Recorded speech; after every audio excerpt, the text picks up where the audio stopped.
xarit suma wëllëre suma professeur Serigne Khadim Lo Gaydel.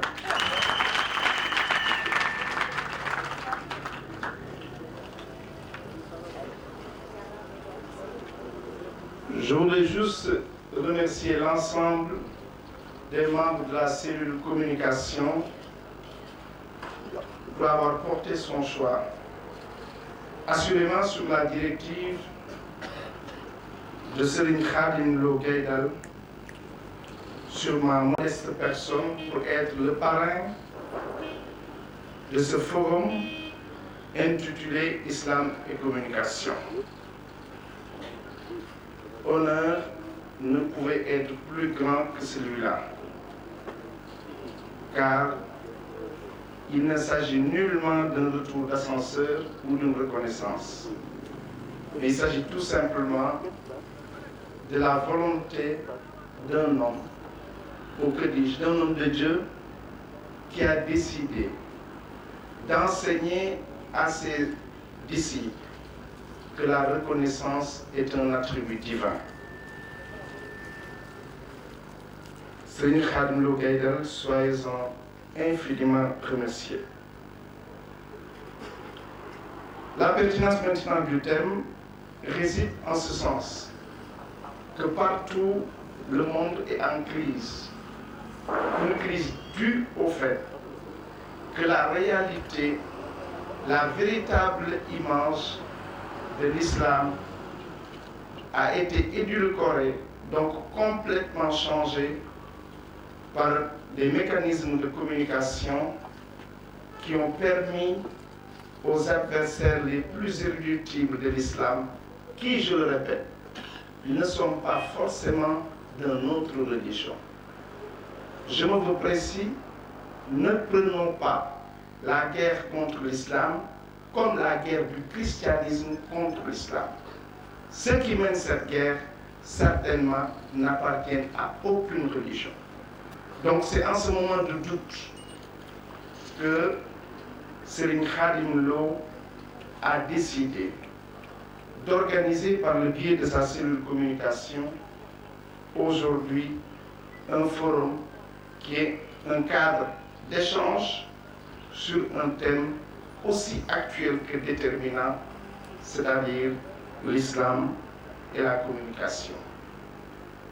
De ce qui se passe au Nigeria avec Boko Haram, jusqu'au Mali, avec ce qui s'est passé récemment, avec des hommes se réclamant de l'islam qui détruisent les tombes d'illustres savants de la religion musulmane, à ce qui se passe en Syrie, loin en tout cas de tout ce tumulte-là, Serigne Khadim Lo est en train aujourd'hui, au moment où je vous parle, par le biais de l'Internet, de donner une réponse exacte et appropriée à ce qui se passe dans le monde. Ce forum n'est pas un forum pour les talibés de Serigne Khadim Lo Gaydel seulement. Il n'est pas un forum pour les mourides, ou moins pour les tidjanes. Ce n'est même pas un forum pour les musulmans. C'est un forum pour l'ensemble de l'humanité. Serigne Khadim Lo, pour vous avoir écouté à plusieurs reprises, pour vous avoir compris, car je ne suis pas un fanatique qui parle sous l'emprise d'une croyance. Je suis extrêmement lucide quand je parle de vous. Je vous ai aperçu, je vous ai approché, je vous ai connu, je vous ai respecté et je vous ai aimé.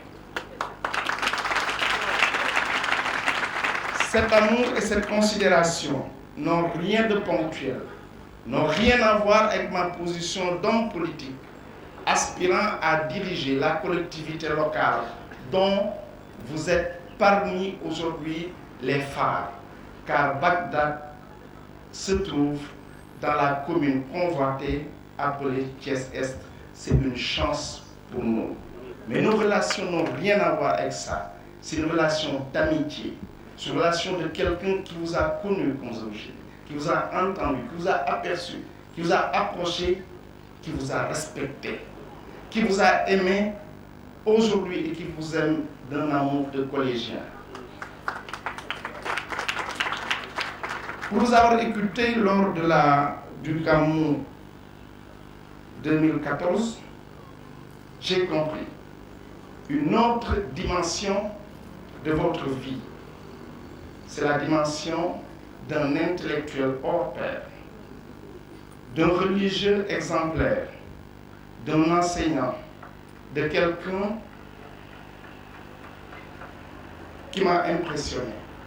Et j'ai décidé aujourd'hui de demander à l'assistance de l'appeler désormais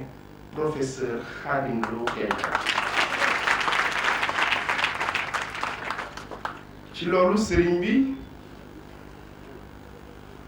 dama lay delloo njukkal di delloo njukkal sa njaboot gii lii buñ ko xalaatee rek yow la neex ndax li fi suñu chargé de communication wax léegi ni kenn jamul la ci judd kenn jamul la ci diine kenn jamul la ci tolluwaay mais man damay wax rek la ñu waxoon mooy kenn jamul la ci jikko Serigne Khadim Lo lii nga def tey ak njaboot ji dafa rëy lool dafa am nag ku mës a gestu xool nit ni kii de xaw ma nu ma koy def ñu ne ko ndax lan mu ne nam ma defa tax nit day xool nit ni jàpp naa ko àdduna ak alaaxira ñu ne lu mu la ndax lan nga ne xanaa yëgu leen li ma defal nga gëstu xool nit ni ko bàyyi naa ko tifaaxaan ñu ne ndax lan nga ne xanaa laa yëgu leen li ma def donc def ak defal moo fi am lii nga jël tey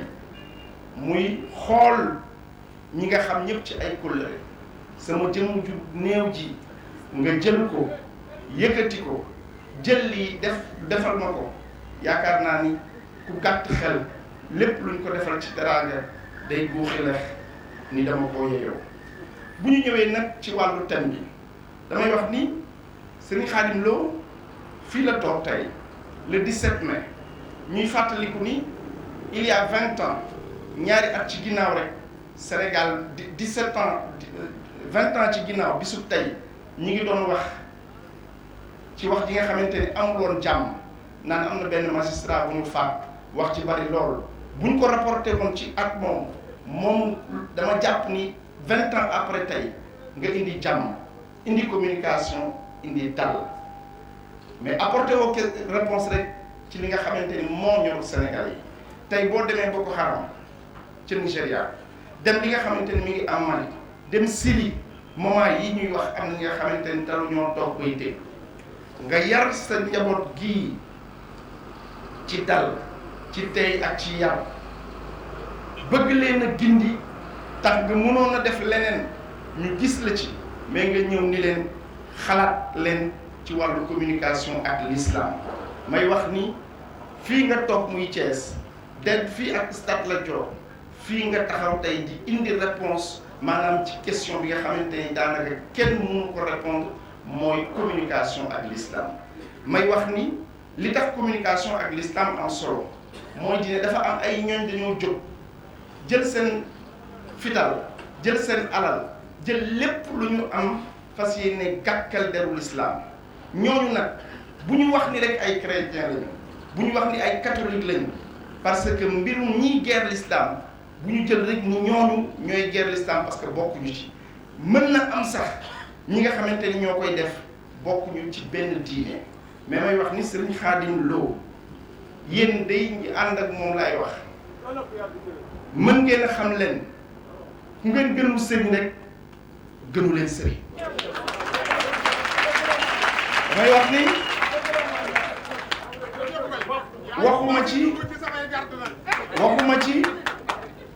waxuma ci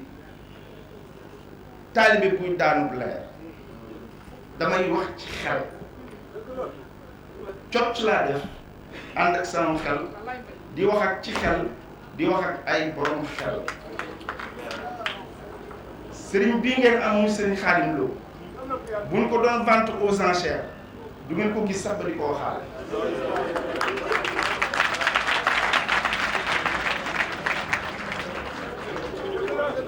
waxal nit ki lu dul dëgg nag pour mu neex ko day indi jéppi yi moom mi ngi koy waxal bu lay dégg da lay jéppi ndax da ngay xam ne li nga koy waxal du dëgg yow mi koy wax yaa ngi koy wax mais da ngay jéppi sa bopp ndax xam nga li ngay wax du dëgg ñi lay déglu dañ lay jéppi ndax xam nañ li ngay wax du dëgg yàlla suñu borom boo génnee mu jéppi la te nag sëriñ Xaadim bëgg naa la fonk naa la mbooloo mi fonk naa leen waaye sama diggante suñu borom kenn jaralu ma ko kon ma lay wax ni la que yow yaa mel nii nga mel ñu fas yéene la jàppe nii ñu la jàppe may wax ni tamit professeur parce que dama wax ni sëriñ bu fekkente ni wuy na ma war a toll rek mooy professeur mais dama wax ni kii di sëriñ Khadim Lo Gaydel dama ko déglu ci gàmm mu wax ci mbay mi wax ci société bi wax ci économie bi wax ci crise yi nga xamante ne moo am ci bitim réew wax ci énergie bi wax ci njàng mi wax ci lépp li nga xamante ni képp ku ma mës a dégg mu waxee ko noonu dem na université jàng na 10 ans soog a am bac jóge fa dem université jàng 7 ans soog a am maîtrise wala mu am leneen soog a mën a taxaw wax loolu moo tax ma ne bis ni ki tey man day dootuma ko wooy leneen pour lu dul professeur Khadim Lo Gaydel sëriñ bi beneen mbir bi mooy waxuñu ko nag ndax dañoo nekk ci waaru politique déedéet yaakaar naa ni doyadi ak ñàkk chance ak ñàkk wërsëg weesootul teraanga ji ngu ñu defal ñu ko amul luñ ciy jéem a am lu dul naan nañ ko politique boobu perte nañu yow li nga ñu mën a jëriñ jàppale ñu ba ñu nekk président de la république moo ci gën a tuuti ci yow li nga am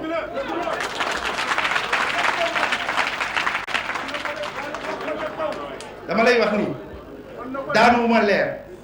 barke Seydil Hadj Malick dama lay wax lu leer seen sëriñ bii bu ñu ko doon waxaale du ngeen ko gis ba di ko jënd bu doon te ni lu ñuy waxaale la du ngeen ko séen ba di ko waxaale ba di am njëg la may wax leen li ma la gën a nawee te mu tax actuellement nii dañ ma woo ministère de l'intérieur ñi ngi imprimer bulletin yi boo ñëwul sa bulletin mën nga am lu ci naqare ma ne ko loolu yëpp jënde naa ko ki nga xamante ne moo tuddee bis bi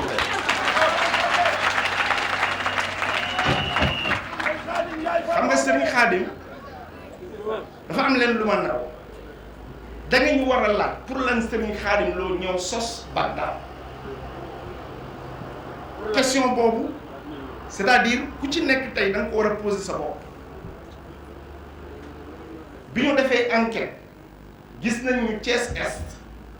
bokk na ci commune yi gën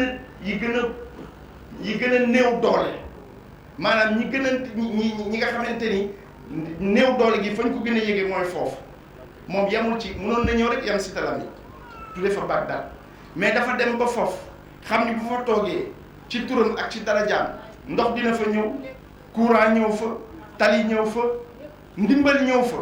mu def ko fa ànd ak waa askan wi di dund loolu te man li ma leen di bir mooy waxtaan nañu ci man xam naa ni maximum fi léegi fukki at dana dem sanc feneen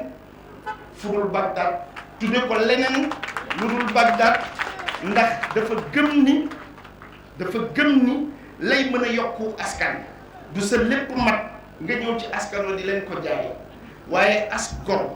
bu àndee ki nawleen te dimbaliwu leen ci xel ci xam-xam ci doole képp ku ci sànq yaa ko sànq yéen ñi topp Serigne Khadim Lo Gaydel ànd ak moom nekk taalibeem ak ñun ñi nga xamante ni dañuy dawlu loolu te xëj na duñ ci dab lu day ni tarfatal ay ñi dañ leen di wax leen kii day ku ko am téye ko c'est pas un marabout d'une tonne de riz kii du marabout bii Makka je ne le dis pas parce que dafa ma tuddee bis bi mais dama koy wax tout simplement parce que dama doon wax ci jamono yi Ablaye Wade ni ku mun nuyu ku dul Ablaye Wade ci dëkk bi xam nga sama tur léegi nag lenn moom day dem képp ku ma nuyu ci dëkk bi rek ku amul cër jox nga ma cër ci kattanu yàlla ak mbaaxam mais dama leen di wax ni moom mii day li waa ji wax léegi la Sénégal ku ko fi magi am na loolu bu ci demee ak yow nga xam ne kii du sa morom. boo ko nee maa la mag mun la maa la raw maa la gën boo ko nee maa la mag mun la maa la raw maa la gën sëñ Moustapha sama baay sëñ Modou Lo sa sama maam islam jamu ko Afrique jamu ko sharia jamu ko dana ko fi may terminer ndax li ñu yëg yëpp mënuñu ko wax waaye sëñ Khadim man de waxuma ak yow taalibe laa kii de naxu leen kii naxu leen de te certitude laa am ci naxu leen du sëriñu àddiya ndax lii ñu wax ni def na ko fi dama ni bépp homme politique buy noyee Thiès li nga def Thiès def ko Thiès képp ku ñu jox ndombo tànk Thiès li nga def Thiès def ko Thiès ndax man xamu woon fu ma ñëwee ci tàntam dégg ci moom mu def lu tax sama cofeel ak sama nawel ci moom yokk ndax lii mu defal étudiants yi lii mu defal daara yi fekk ñun ñuy am mébét ni bu ñu jëlee ndombo tànk yi dañuy dimbali xale yi ndax li gën a metti suñu askan wi nekk ko mooy xale yu yeewu dem école te duñu ndékki nga jël ay nit di leen dundal sëriñ bi damay ragal a doyadi te bu ma waxee li ci man yépp mën na ma ko jural kon dama lay wax ni la professeur yal na la yàlla fay yal na la yàlla may gudd fan ak wér ñi nekk ci dëkk bi ñun ñëpp nag di yëngu bu ñu dajee ku mel ni yow njot naa ni sax amu fi waaye ku ci dajeek yow na xam ni du rapport politique ak yow ndax xam-xam ndax yar ndax teraanga ndax diine ndax jikko bi nga dugg see léegi li am te mbooloo mi wane ko moom la ñuy wax intelligence émotionnelle yow tey bu la neexoon fii nga toog boobu bu ma taal dëkk bi léegi mu def dóom moo tax ma ci profito di wax ni te di la ko firdeel ni président de la république Macky Sall ku la jox cër la ku la xàmmee la ku la ràññee la li ko waral mooy li ma la wax musoo dugg bureau wax ko problème mu kenn wax ko sa problème mu bopp lépp loo mus a dox problème mu askan wi la xamoo tonu ceeb xamoo bii màkka lépp loo am loo fàggul sa bopp la kon sëriñ bi ñu ngi lay sant di la gërëm di ñaan yàlla amin yaa rabbal alamin di ñaan yàlla amin yaa rabbal alamin ay cas social moo la tax a jóg amin kii day joxe ay dépenses yoo xam ne xamul seeni borom kii day jëndal ay nit ay ordonnance te xamu leen di joxe jërëjëf jërëjëf li ma lay wax ci ay nit di feebar daaru sax ko jërëjëf jërëjëf jërëjëf Serigne Khadim fet rek la ñuy terminer mooy yàlla nañu la yàlla sàmmal yàlla na yàlla def nga gën a jubóog moom yaakaar yi jàmm ñi am ci man yàlla bu yaakaar yi tas dama ni lu jóge ci yow daf ma ñor ba kuréel yi dama leen di xam am na ñaar poste yi nga xamante ni fii Cité Senghor dañuy jaay café Touba yu ma ci xam ñi nga xamante ni Serigne Khadim Lo rek la ñuy noyyee fuñ ci rombee nañ toog ci oto bi ngir barki tur ñu ko turee yónnee ñu jox ñu ci ñu xéewul am nañu buñ ci xam bu nekk kër Ablaye Yaqin pour wax leen ni ñu ngi lay nimiku di la bàyyi xel di sant ñëpp di gërëm ñëpp asalaamaaleykum wa rahmatullahi taala wa barakatuh